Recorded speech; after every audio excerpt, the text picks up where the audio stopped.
এমন হয়েছে যে 2টা বা 3টা রচনা পড়েছি, এটা দিয়ে মোটামুটি 6 থেকে 10 যদি কভার করা যায় খারাপ।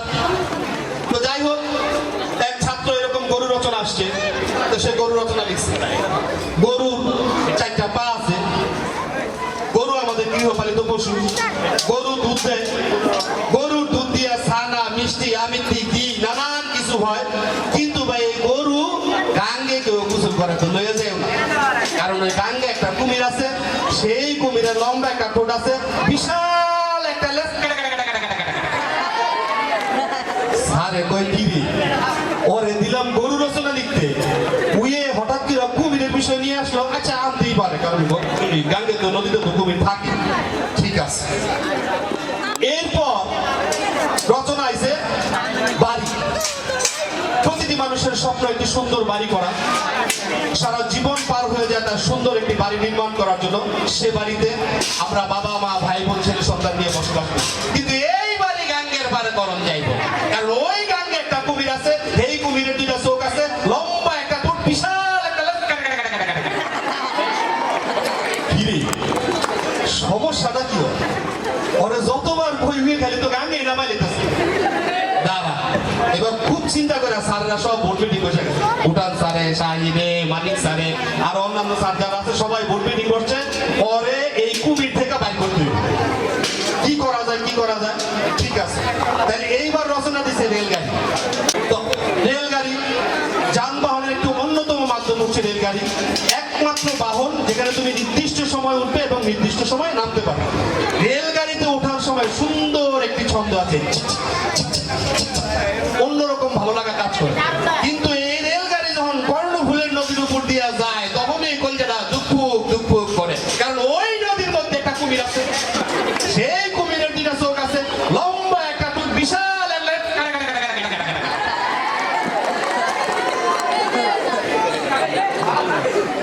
স্যার টেনশনে, ছাত্র কিন্তু টেনশনে নাই।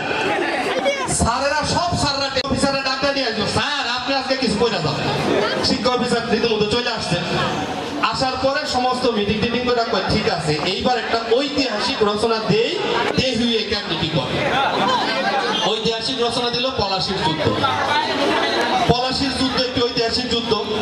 1757 সালে বাংলার ইতিহাসে পলাশীর যুদ্ধ নামক একটি যুদ্ধ রয়েছে। এই যুদ্ধে সবাই স্বতঃস্ফূর্তভাবে অংশগ্রহণ করেছে। নবাব সিরাজউদ্দৌলা যখন পলাশীর যুদ্ধের সেই দুঃখের ঘনঘটার জায়গায় মীর জাফরকে দায়িত্ব দিল, মীর জাফরের দায়িত্ব দেওয়া মানে হলো খাল কাটা কুমির। এই কুমিরের 2টা চোখ আছে, লম্বা একটা ঠোঁট আছে, বিশাল একটা লেজ।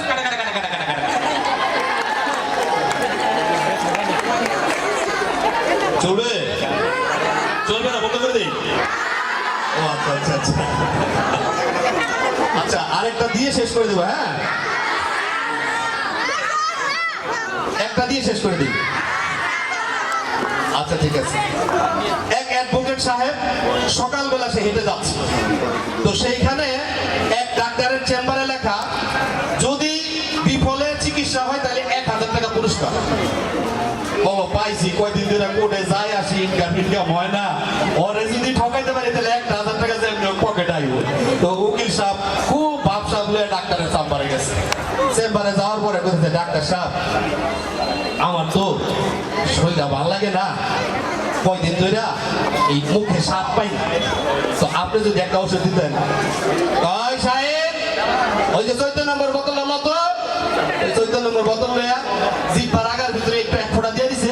কয় স্যার এটা তো কেরোসিনটা দিলেন, এই তো স্বাদ ফিরাইছে, 1000 টাকা দিতে।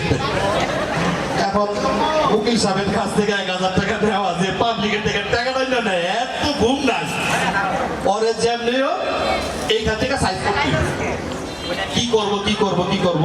1 সপ্তাহ পরে আবার ওই চেম্বারের সামনে আসার পরে বলতেছে, স্যার আমার তো শরীরটা ভালো না, চিকিৎসা দরকার। তো কি হয়েছে?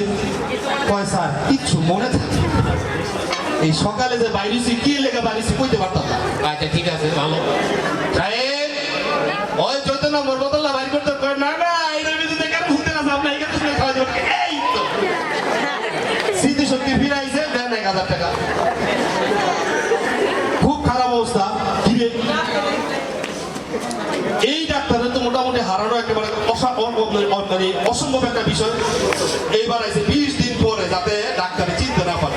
আসার পরে বলে যে ডাক্তার সাহেব আমার তো একটা ঝামেলা হয়ে গেছে। ওই কি হয়েছে? ওই ডাক্তার সাহেব আমি তো চোখে দেখি না। কোন কি কয় তাইলে তো এই চিকিৎসা তো আমার পক্ষে সম্ভব না, আমি তো আর চক্ষু চিকিৎসক না। তো এই ধরনের এই 1000 টাকার নোটটা আপনি চান না, ওইটা দিয়ে 500 টাকার নোট দিলেন, এই তো চোখের পাওয়ার ফিরাইছে। ওকে, সবাইকে অনেক অনেক ধন্যবাদ। কবিতাটা চলার পরে আতিকের এক গার্লফ্রেন্ড ওই স্কুলের সামনে দিয়ে আসতেছে। নতুন বিয়ে হয়েছে কলসি কাকে। তো কলসি কাকে সে যখন আসলো, কবিতাটা শুনলো, তার ভালো লাগছে। এখন তার হাজবেন্ডের কাছে বলতেছে, জানো আমি একটা সুন্দর কবিতা শুনছি, কবিতাটা কি বলবো? তো বলো। দেখুন ওই আতিকের গার্লফ্রেন্ড সুন্দরী মহিলা, তার নতুন বিয়ে হয়েছে, তার জামাইলে কবিতাটা শুনে দিচ্ছে।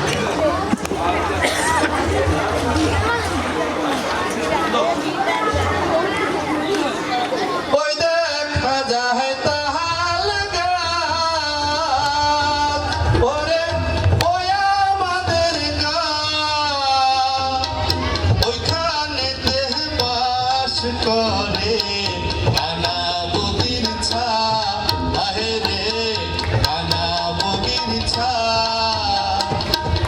ওই দেখা যায় তাহার গান, ওরে ওই আমাদের গান, ওইখানেতে বাস করে কানা বগির ছা, আহে রে কানা বগির ছা। এই তবলার সাউন্ড এমন হচ্ছে কেন? তার বয়স মিনিমাম 95 বছর, দাঁত মাত কিচ্ছু নাই। দাঁত না থাকার একটা কারণ বইল না। আতিকের নানাই গেছে ডাক্তারের কাছে দাঁতের চিকিৎসা করার জন্য। এখন ডাক্তারের কাছে গিয়া কয়, ডাক্তার সাহেব আমার এই উপরের দাঁতটা পোকে খায়া লাইছে। ডাক্তার করছে কি নিচের সব দাঁত ফালাই দিচ্ছে। আপনি এটা কি করলেন? কয় যাতে পোকে খার হইয়া উপরের দাঁত খাইতে না পারে, এলাকা নিচে সব ফালাই দিচ্ছে।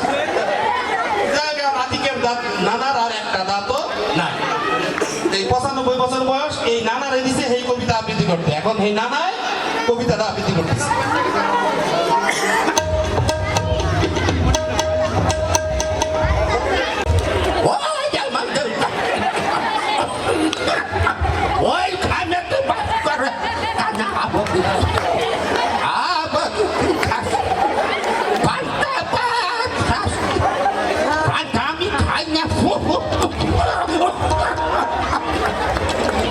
লঙ্গি খারাপ হয়ে গেছে,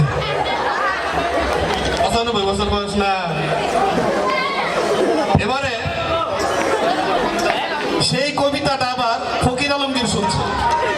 এখন ফকির আলমগীর আমাকে বন্ধু শরীফের লইয়া সেই কবিতাটা আবার কইতাছে, সাথে আবার ফয়েজ ভাই শুরু করছে। ওই দেখা যায়,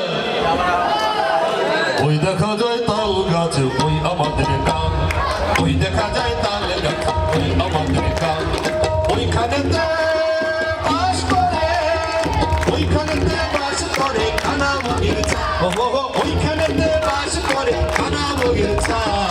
ওই দেখা যায়, ওই দেখা যায় তাল গাছ, ওই আমাদের গান, ওই দেখা যায়, ওই দেখা যায় তাল গাছ, ওই আমাদের গান। একদম হিজলা এই কবিতাটা বলছে।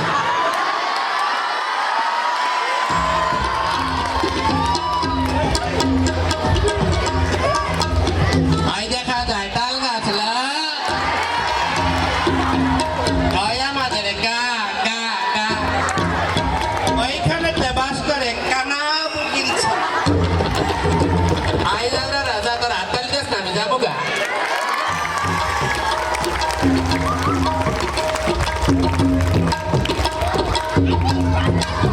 এবারে রাজনীতির একজন মঞ্চের মানুষ, নির্বাচন চলছে নাকি? এখন সে তার মতো করে কবিতাটি বলছে। ওই দেখা যায় তাল গাছ, ওই আমাদের গান, ওইখানে বাস করে কানা বগির ছা, ওই আমাদের গাছ, আমাদের গাছ, আমার বাড়ি না। তেমন রাজনীতিবিদকে বা তেমন নেতাকে ভোট দেয়া যাবে না। যে একজন শিক্ষিত মার্জিত ভালো মানুষ তাকে ভোট দিতে হবে। ওকে, আচ্ছা দেখ, এবার হচ্ছে আমাদের কুদ্দুস বয়াতি, আমাদের শরীফের বন্ধু, ফয়েজ ভাইয়ের আত্মীয়। এই কুদ্দুস বয়াতি আবার এই শাহিনের বাসায়, আমাকে বন্ধু শাহিন আছে না তোমাকে টিচার, এই শাহিনের বাসায় এসে নিয়মিত খাওয়া দাওয়া করে। মানিক স্যারও একদিন মুরগি খাওয়াইছে, কিন্তু ঝাল বেশি দিয়ে রাখছে, কুদ্দুস বয়াতি খাইতে পারেনি। এখন এই কুদ্দুস বয়াতি তার মতো করে কবিতাটি আবৃত্তি করছে। ওই দেখা যায় তাল গাছ ওই আমাদের গা, ওই দেখা যায় তাল গাছ ওই আমাদের গা, ওইখানে একটা বাস করে কানা বাগিচা, ভাইয়া ভাইয়া ভাইয়া। ওই দেখা যায় তাল গাছ ওই আমাদের গা, ওই দেখা যায় তাল গাছ ওই আমাদের গা, ওইখানে একটা বাস করে কানা বাগিচা, ভাইয়া ভাইয়া ভাইয়া।